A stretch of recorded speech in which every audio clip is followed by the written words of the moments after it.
Not the Usual Federation Governance, Dystopian Consequences, titled Not the Usual Federation Governance, Dystopian Consequences.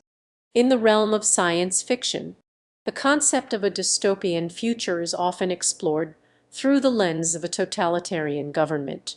However, what if the true threat to our freedom and way of life lies not in a centralized authority, but in the very fabric of our current governance systems?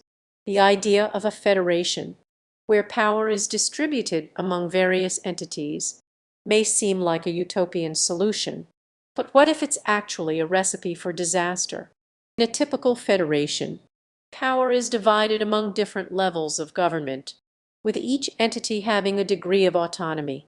This sounds like a great way to prevent the concentration of power, but in reality, it can lead to a crisis of decision-making.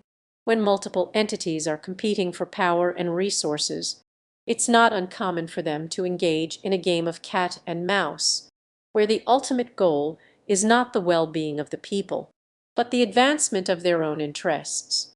This is what happened in the Great Federation of the Azuria Collective. On the surface, it seemed like a democratic utopia, where the individual colonies had a significant amount of autonomy.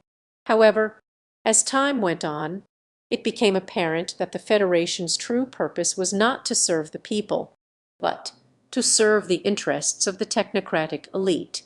The collective's wealth and resources were exploited by a select few who used their influence to maintain control and manipulate the system to their advantage. The fate of the Azuria Collective is a stark reminder of the dangers of a Federation-style governance system. When power is distributed among multiple entities, it can lead to a lack of accountability and a concentration of power in the hands of a few unscrupulous individuals. This is not to say that a federation can never work, but it requires a level of transparency, integrity, and a shared vision among its members that is extremely rare in reality. So, what can we learn from the example of the Azuria Collective? One thing is clear: federation is only as good as the people that govern it. When the interests of a few begin to supplant the greater good, the system can quickly become a dystopian nightmare. The key to preventing this is not to reject the idea of a federation outright, but to implement robust checks and balances, and to ensure that there are mechanisms in place to hold those in power accountable. The dystopian consequences of a poorly governed federation are far-reaching. They can lead to widespread discontent, social unrest, and even the collapse of the system as a whole.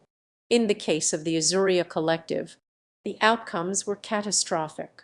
The once thriving federations were reduced to nothing more than a collection of failed states, racked by internal conflict and external pressure.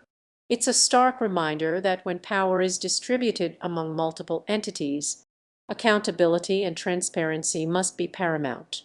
In conclusion, the idea of a federation may seem like a utopian solution, but the reality is far more complex. The real challenge lies not in implementing a new system of governance, but in creating a framework that truly serves the people, rather than the interests of a select few. The Azuria Collective is a cautionary tale, a stark reminder of what can go wrong when the power is divided among multiple entities. It's time to rethink our approach to governance and to create systems that prioritize transparency, accountability, and the greater good. The fate of our future depends on it.